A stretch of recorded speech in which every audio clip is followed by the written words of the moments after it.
Day 23.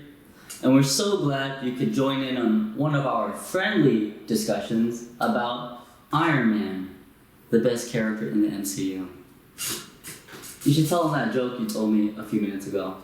Yeah, go ahead, it was a good one. What?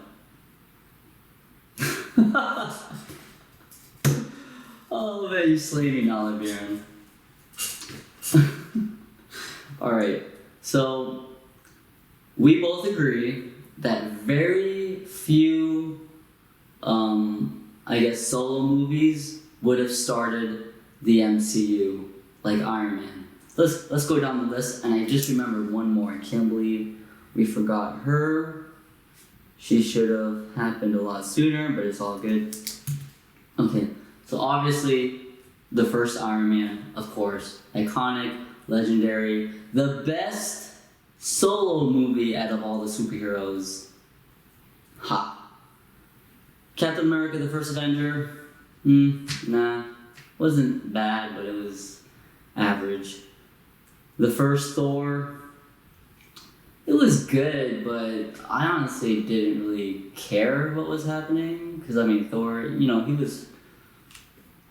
I liked how it was kind of Shakespearean, but it was just like, whatever. Incredible Hulk, no, what a disappointment.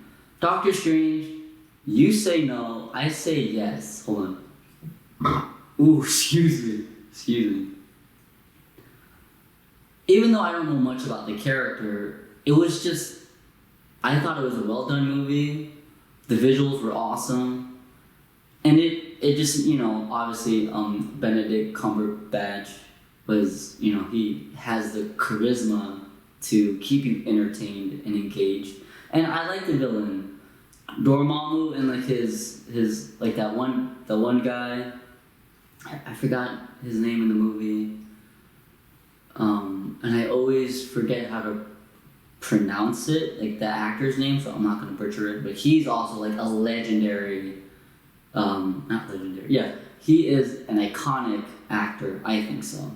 Watch Valhalla Rising, and it's awesome. Anyways, that movie, I thought, it piqued my interest. I feel like it would have also started the MCU.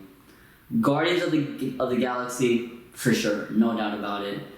We knew nothing about it, just like Iron Man. I'm sure they had a very small fan base before the movie, but it was well done, it was hilarious, it was action-packed, it had good pacing. So Guardians of the Galaxy, we both agree, would have started the MCU. Black Panther.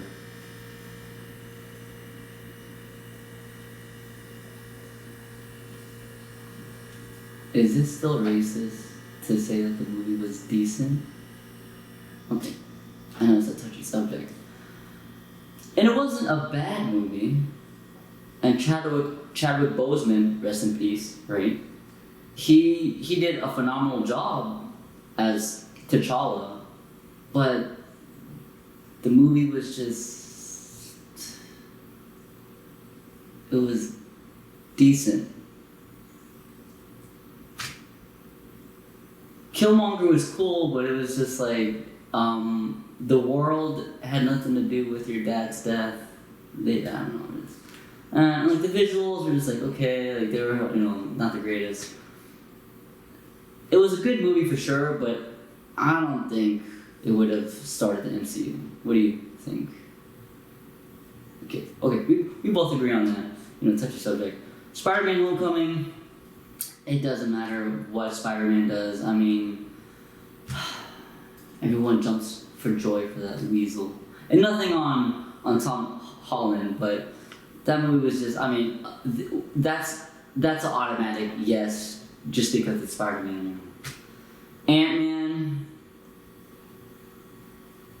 we love Paul Rudd, but no. That movie was just, whatever. First of all, I guess no one's around for now.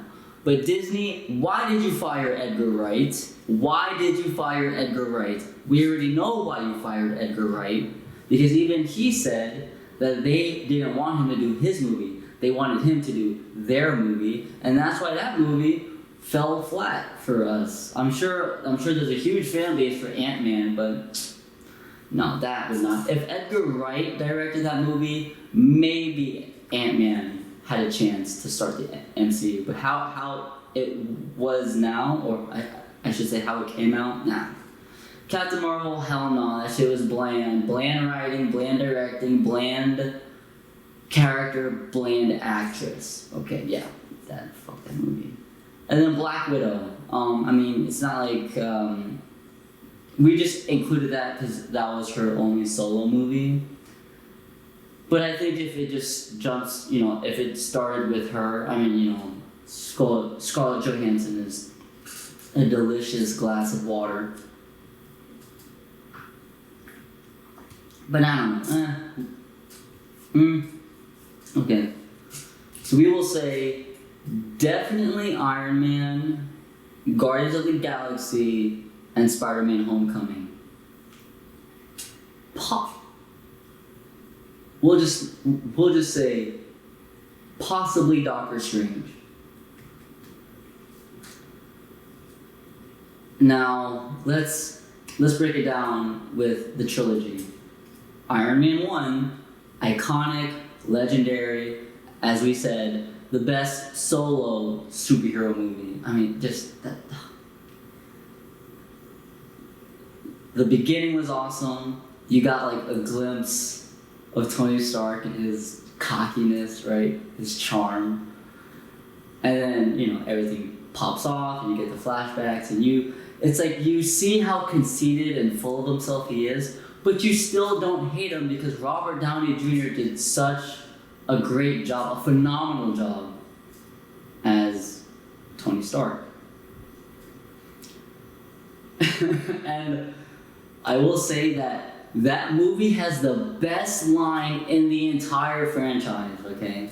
When Obadiah Stane is like, Tony Stark built this in a cave with a bunch of scraps.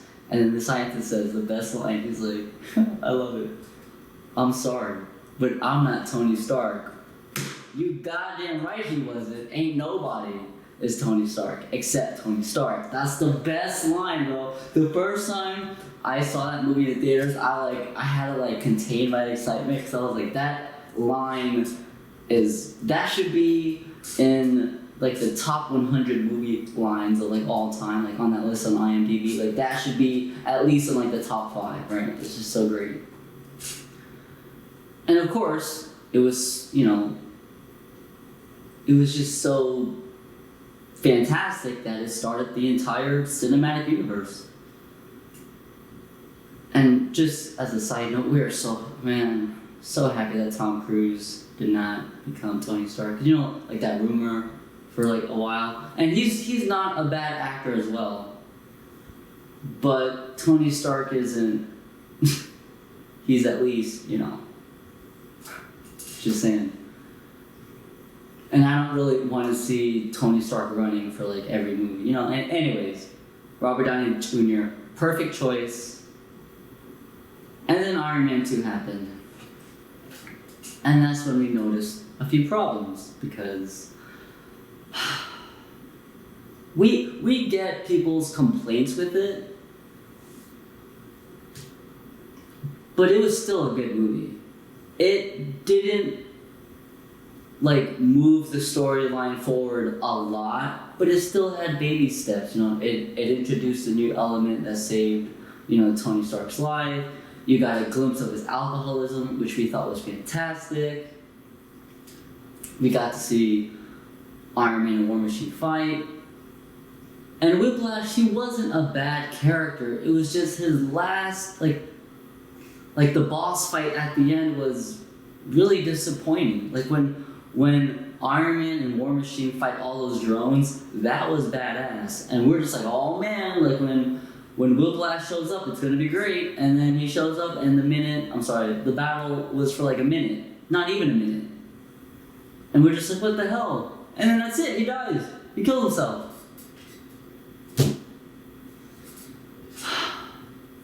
So, we get people's complaints, but it was still a good movie. And then Iron Man 3 happened.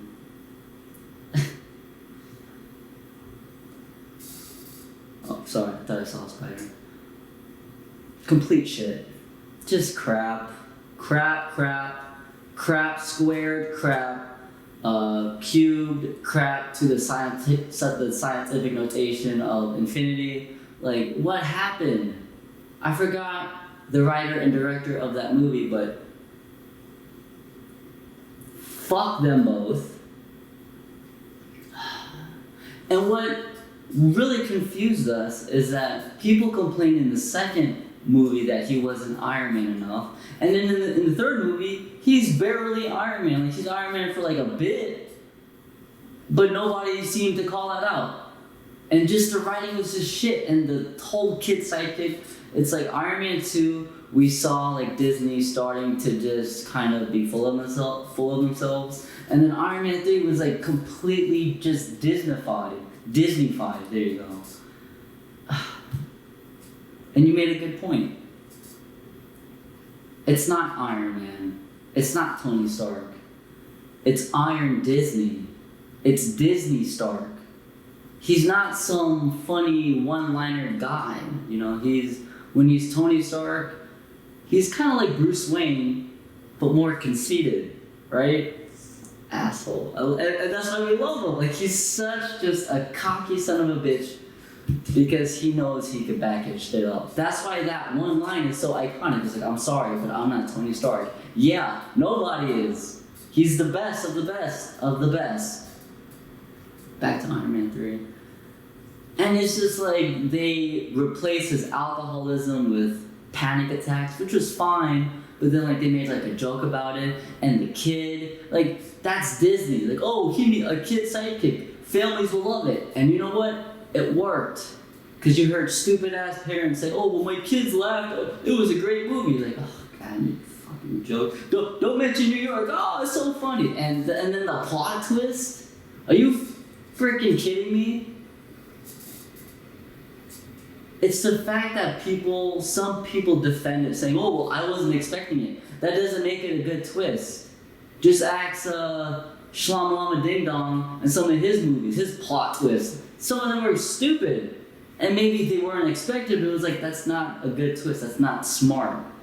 Like, imagine if at the end of The Dark Knight, right, masterpiece of a film, if it turns out the plot twist is Bruce Wayne is like in a hospital for some reason, and like either his doctor or a nurse is named like Joe Kerr or Joe Sir, and then he just made all that up in his mind. Nobody would have expected it, but I doubt anyone would have called it a good movie, a great movie, a masterpiece of a movie, right? Everyone would have been like, well, that was a stupid plot twist, that made no sense. That's what should have happened with the Mandarin. It's like he's a stage actor, and nothing on Ben Kingsley, phenomenal actor, but it's like that was completely, I know we can't say this, but there's nobody else around, completely retarded. It was retarded. But families loved it.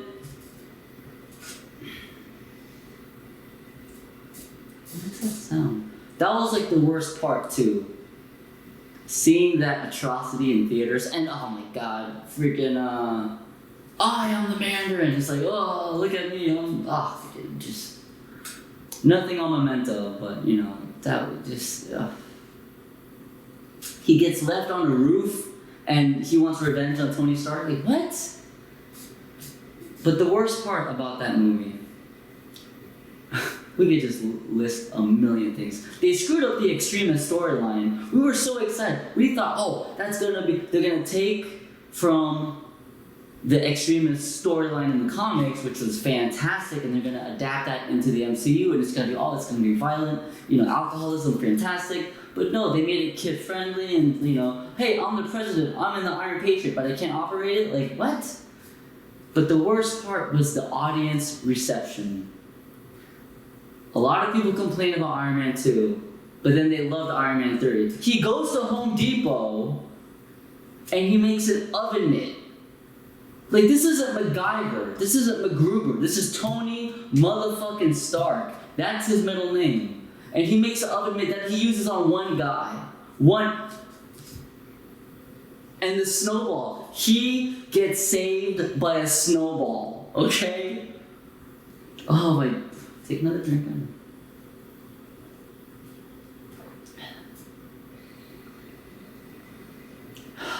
By a snowball. Yeah.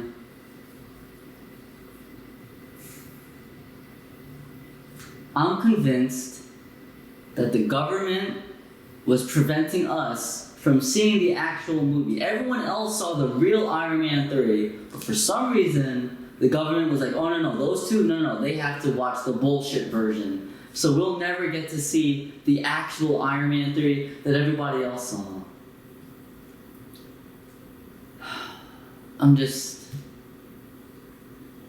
But hey, at least the Avengers movies were actual Iron Man sequels, because he does everything. Avengers 1, he saves the day. Avengers 2, saves the day. Infinity War, he takes on Thanos by himself, almost saves the day. Endgame, saves the day. That is why Iron Man will always be the best superhero and MCU character.